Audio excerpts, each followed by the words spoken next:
we go live on this channel quite often. That's right. 4 to 5 times a week typically. And we always get questions in the chat about trades. And a lot of time you will hear us say these kind of words like, well, I wouldn't trade him right now. Correct. I don't think his value at this point is where it needs to be to trade him, because his value will be better in season. So today we decided, why not make a video about some of those players in particular, players whose value will increase Bulk it up during the season. And then probably if you do want to sell them, that's either your point to sell them or to ride them to a championship potentially. So we're going to give you 2 players each. I'm going to start us off with Josh Jacobs, Jingleheimer, Schmidt. JJ. Okay. I have been very active in my support of Josh Jacobs this offseason.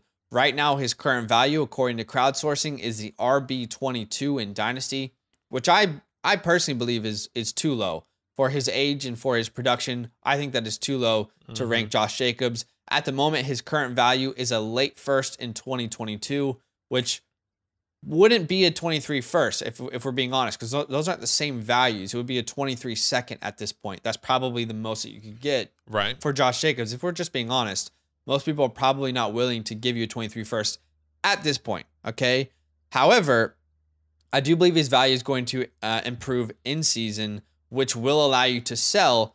I don't think you have to sell. This is someone that I think we can bet on long term, but we're going to talk about it. So, look, guys like Josh Jacobs, these mid-tier running backs in Dynasty, in my experience at least, Badake, have always had the most value in season. Okay, teams who are competing, who are looking to get to the playoffs, who are looking to put that final piece together for their starting lineup or for their bench.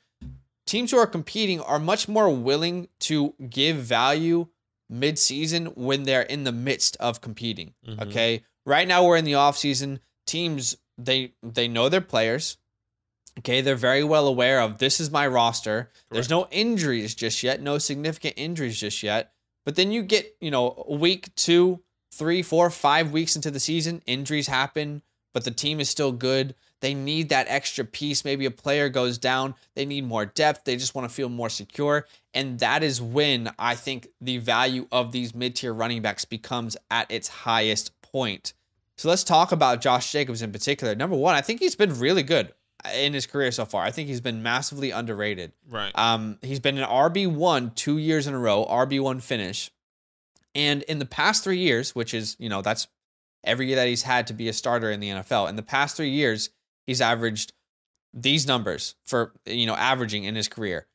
1,279 all-purpose yards, per year, 9 touchdowns per year, and 35 receptions. Those are his averages every year as a starter.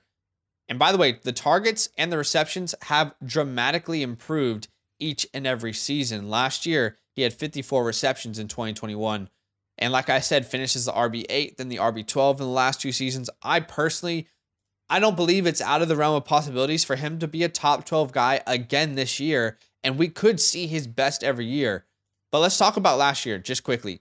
Let's talk about, was he efficient? Okay, because he had 4 yards per carry. That's not exactly a number that stands out to you. It's not the worst number in the league. It's not elite by any means. But if you look at it, Las Vegas, their offensive line was atrocious, okay? They were the 4th worst offensive line according to PFF, which led to Josh Jacobs doing a lot on his own. He was 7th in evaded tackles. He was 9th in yards created. So he was having to fight for every single yard that he got. It's not a surprise to me that only 4 teams ran the ball less than the Raiders in 2021, okay? New coaching staff comes in. Hopefully those young players on the offensive line and those vets can kind of mesh together on the offensive line.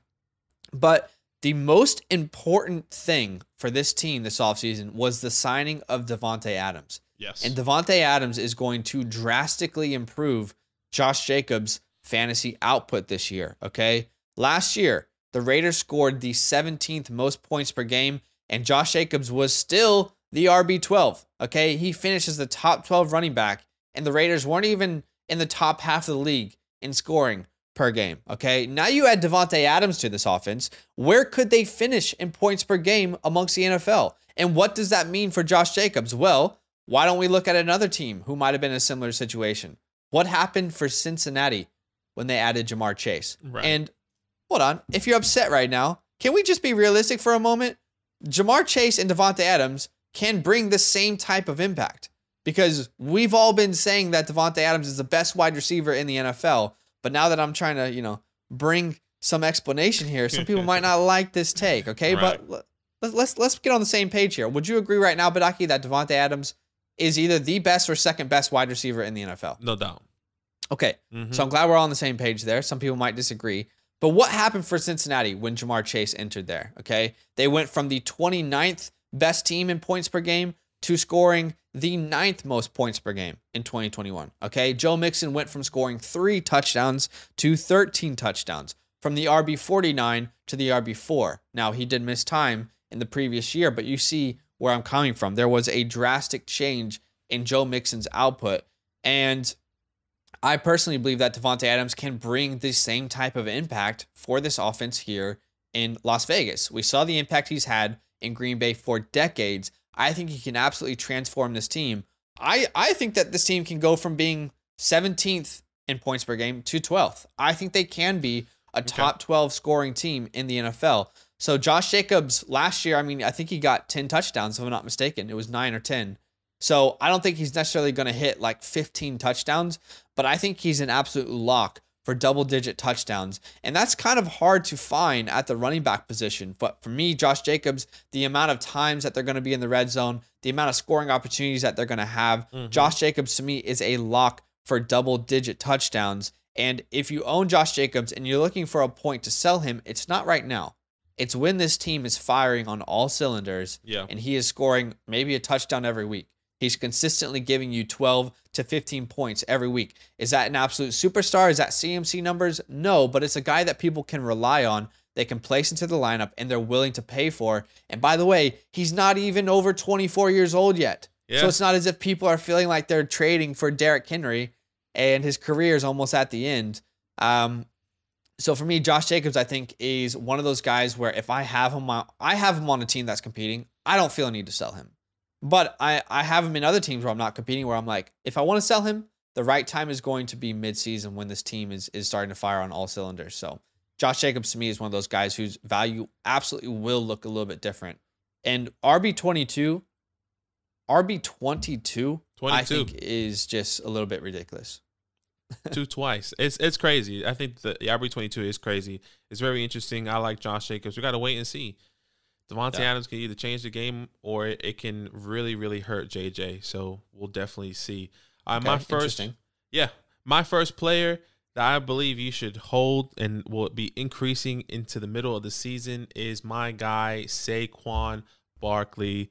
And this may be a little bit of a homer pick, but it really truly classic. It truly isn't though. Like genuinely. I sound like a broken record, but I always say I believe in Saquon. It's not because of the talent, but it's truly because I believe and what he's going to do.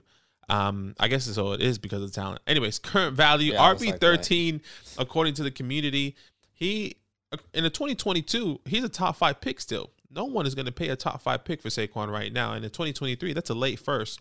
And even then, ain't nobody paying a 23 late first for Saquon Barkley. So in reality, I'm thinking it's crazy. I think an early second, a late first in 2022, I feel like is more realistic. But hey, we'll see. The question is that everyone has been asking about Saquon is, can he stay healthy? Right? What's going to happen? Is he going to be on the field? I do believe second year away from this injury, away from this ACL, he could, sounds crazy, he could at least play all 17 games this year. Tops, 14, 15 games. I think that is pretty comfortable with the expectation of him missing one game or not getting a crazy workload in one of these games. We've been saying this on our channel. Zach's been saying it. I've been saying it, if I'm not mistaken. We believe Saquon Barkley in this group of running backs is probably one of the most talented outside of CMC we've seen the first 2 years of Saquon Barkley, when he finished RB1 in his rookie year, and then the next year he finished in the top RB10. The guy can do it. We all know what he can do, all right? There's no doubt about it. Once again, the question is, can he stay healthy? Let's put that aside for a quick second, a really quick second. What was the problem with Saquon Barkley if there wasn't the injury? And I thought of three things: the offensive line, the play calling, and the front office, which I guess you can kind of put into one category. Okay, let's start with the front office. I sound like a broken record as always. The new GM and new head coach did come from the Buffalo Bills. Brian Daboll was the offensive coordinator for the Buffalo Bills. The offensive coordinator, if you don't know what that is, please look it up, because he was running with Josh Allen for the past 2 to 3 years. Joe Shane, assistant GM, and then Mike Khalifa. Sorry if I butchered that. He was a Chiefs quarterback and passing coordinator who helps develop Patrick Mahomes. Obviously, there were so many people that helped develop. Khalifa? I'm so sorry. Khalifa. It's really hard to say. Made me think of Mia. Yeah. Anyway, keep going. I definitely hear you. Mike Kafka. He helped in that group to help Patrick Mahomes develop and breathe this passing game that you see now that is a Chiefs offense, okay? The second is the offensive line. We had the third worst offensive line according to PFF in 2020 and 2021, and I'm pretty sure the worst in 2020, okay? There's no doubt we have a brand new offensive line. The first thing that we did was put money into this offensive line. If anything, that was the only money I felt like we spent in the offseason because we were terrible in the cap space. And we did that, okay? Left guard, Andrew Thomas, Shane Lemieux, who just came off that crazy injury, but we do have Max Garcia that came from the Cardinals.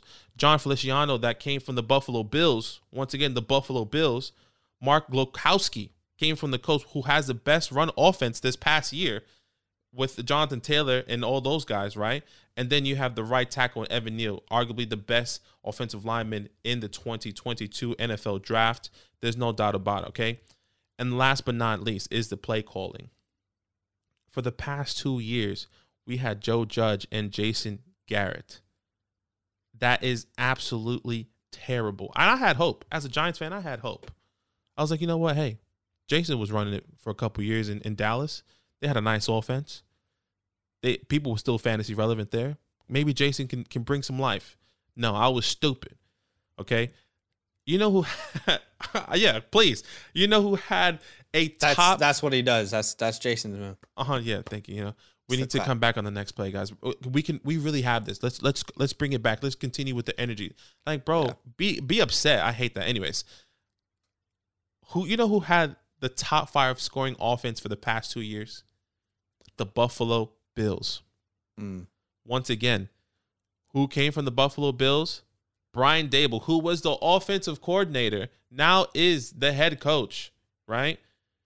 There have been reports that Saquon is already going to be used in the passing game. He's going to see the most, not the most. He's going to see similar numbers to his rookie year, which I think is a little bit extra, but I doubt that's going to happen, right? Can Brian Daboll and Joe Shane convert this offense to what we see the Buffalo Bills have? I'm not saying they're going to be the Buffalo Bills with completely different talent, but Saquon Barkley is going to be in that mix. They want to squeeze out all that left out juice that Saquon still has so they can see what value they can get. Should they re-sign him? Should they sell him off? And I think that is what's crazy, especially if you are in a win-now window. There's no doubt about it. I do believe Saquon Barkley can finish as a top 10 running back. We saw what he can do. And one little thing I want to say right before we go, right? Last year, Saquon Barkley was a top 10 running back before he had that crazy sprained ankle against Dallas, right? You know how they were saying they're going to start him slow? The first 2 weeks, he had under 10 points. The 2 weeks after that, 20-plus points in fantasy. He was a top 10 running back, and then he gets injured. There was no doubt there was a little run. If Saquon did not get hurt, he would, I believe, hopefully he would have continued that, being a top 10, top 12 running back. He's just the injuries. Can he stay healthy? Those freak injuries, can he stop doing that? And especially, once again, in a win-now window, I do believe you can either sell him or you can hold and wait. Once again, middle of the season, like I said, middle of the season, he's a top 10 running back, maybe week 7, week 8. Hey, there's a win-now team that's really competing that needs a running back. No doubt you can get a mid to early 2023 first. Yeah. That's why I believe in Say. So when I think of Saquon, 2 things come to mind. Number one, I know we're excited about the coaching staff, but you don't have the players that Buffalo has, right? I mean, you don't have Josh Allen. You don't have the offensive line. You don't have Stephon Diggs. So I just want to say that I understand the coaching staff is there. But for me, I'm not anti Saquon because honestly, I think the best case scenario is for him to move on. I think it is for him not to be on this New York Giants team. What happened to Leonard Fournette, right? A veteran who was dealing with injuries for most of his career, but the talent was always there. Exactly. And then the right situation came upon him and he became like the talent showed out and he was able to stay healthy. So for me, I'm not anti Saquon and I'm not anti this take.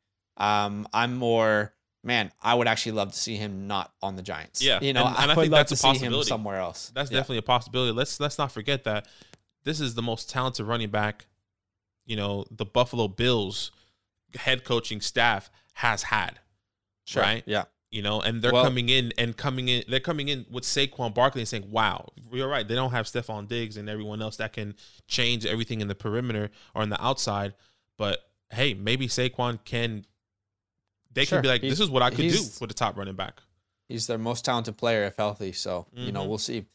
All right. My last player is a little bit of an interesting one. And look, if you're playing in a one quarterback league, this is probably not going to be a relevant take for you. So skip to Badake's take. We have timestamps. But if you're in a super flex league, this is a great take for you, I think. And specifically if you're doing startups, quarterbacks typically are the cheapest in startups and they carry value. This is a guy who's available in the 15th round plus of every single startup that I have done this offseason. And his name is Marcus Mariota. Okay, right now he's valued as the quarterback 34, according to crowdsourcing. Currently, you could get a 2023 third round pick if you were to trade Marcus Mariota. However, I do believe his value will improve in season. And let me tell you why I think that is the best time to sell him. Because this isn't a player that I'm wanting to bet on long term. I am wanting to wait and sell on Marcus Mariota. That's exactly what I want to do for him. So, same thing with running backs. Contending teams are looking for quarterback depth if they don't have it mid-season. And Mariota, to me, I'm going to tell you why I think he's going to be the starter this year.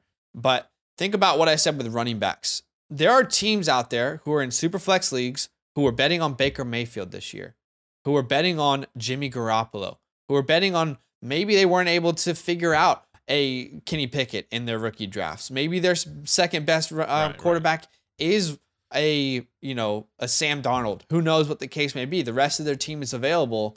Now, Marcus Mariota at this point right now, if you went to that team and you said, let me get a second round pick for Marcus Mariota, they will laugh in your face. So right now is not the time to do so. But let's talk about this. Number one, I think this year, this is his job to lose. This is Marcus Mariota's job to lose. Okay. Arthur Smith has spoken publicly about Marcus, saying things like, we're not asking him to come in here and be Matt Ryan or be Peyton Manning. We want him to be Marcus Mariota. That's who we want. Okay. And look, I understand there's hype around Desmond Ridder. He is a good leader, but that doesn't mean that he's a good passer. Okay. People will keep pointing to Russell Wilson. He was a third round quarterback and he started. Well, guess what? Russell Wilson was a much better passer than what Desmond Ridder is out of college. A much better passer, way more accurate. And if Desmond Ridder is going to be a starting quarterback, number one, if they put him out there week one, it's going to be devastating for his career. I truly believe that. He needs time. And it's not weird to me that a guy like Marcus Mariota is here. This is the perfect quarterback for Desmond Ridder to learn under because their play style is so similar. So for me, I really think this is Marcus's job to lose. I think he's going to have to be significantly bad in order to lose this job. Maybe if he doesn't perform, we could see around week 10, week 12, maybe we do see Ridder get a chance. But I don't think Ridder's accuracy is anywhere near where it needs to be for him to be a starting quarterback in the NFL. And I think the Falcons felt the same way, guys. They had 3 chances to draft him before they did. I mean, they had 3 picks, 1 in the first, 2 in the second, and all the other teams had a chance to draft him. All those quarterback needy teams, they did not draft him, okay? So this is a league that is very well aware that he needs to improve in some specific areas. This is not me saying that Desmond Ridder will not be good. It is saying he will not be good as a rookie. And let's talk about what Marcus Mariota can do as a starter. Okay, he has quarterback 2 upside. If you're in a super flex league, then ideally you want a guy who can be at least top 24 in your starting lineup, right? 12 team league. Everyone's going to have at least 2 quarterbacks in their starting lineup. Mm-hmm. So fantasy points per game from 2015 to 2017 for Marcus Mariota. He was 18th in points per game in 2015, 12th in 2016, and then in 2017 he was 23rd. So 23rd is not sexy, 18th is not sexy, but we're looking at a guy who can be 12th in points per game, okay? And by the way, that's a lot of that has to do with his rushing upside. In those 3 years, he averaged 304 yards on the ground and 3 touchdowns every single year. And you might be saying, well, what about the weapons in Tennessee? Go look at that roster. There wasn't any weapons in Tennessee. Right. A lot of players who didn't really work out. The only player that he could really rely on was Delanie Walker. Right? I mean, Delanie Walker, 2015, tight end 2. 2016, tight end 5. 2017, tight end 4. So his favorite weapon was his tight end. And here in Atlanta, the best weapon on his team is another tight end, Kyle Pitts, the guy I keep calling a unicorn. So that is 3 years where he produced quarterback 2 numbers at worst. This team struggled mightily last year. And Matt Ryan is very good at certain things at this point of his career. However, one thing that he is not good at all is extending plays with his legs, okay? And that offensive line was not good. Now you enter Marcus Mariota. I don't think he's a better quarterback for this team than Matt Ryan, because that would be stupid to say, but I think he is better equipped to deal with what he's been given, okay? If the play breaks down, he does have the athletic ability to get out of the pocket and to make the most out of it. So, I think about players who are going late and what value you could get for them, okay? Okay. We're talking about how late Marcus Mariota is going in startups. I would be hard-pressed to find a player going later in a startup that can get you more potential value midseason than a guy like Marcus Mariota. These kind of quarterbacks that are being available in the 15th, 16th rounds of your dynasty startup drafts. So already valued as an early third. If he is starting and he's got his hand on the starting quarterback position around week 3, week 4, week 5, injuries happen or, players are suspended or whatever might happen, you absolutely could get a late second for that team who feels like he could be the missing piece for them to get to the playoffs. So for me, he's someone, it's not a sexy name, but I'm trying to give you someone realistic that you could either draft late, because what we want to do here is give you value. Exactly. I'm not going to sit here and tell you Lamar Jackson's going to be more valuable midseason. That's such a, of course he is. You're not going to be able to go get him. I'm trying to give you one player who's not going to cost you much in a startup, or maybe he's on your waivers. A lot of people who are starting their dynasty seasons, he's on their waivers, is a player who could return value midseason. So, Marcus. Very, very interesting. And I guess that leads me into my player. You said a guy, you want to bring people that brings you value, late round value. And that was my thought process bringing my second player, and that was Allen Lazard. Okay, he's currently going in the 11th plus round in dynasty startups. He's the wide receiver 62 according to the community. 62. That is equivalent to a late round 20, a late second round pick in 2022. It can even be later than that, more than the third round, to be completely honest. He is currently the wide receiver 1 that's getting drafted as the wide receiver 4. That's crazy.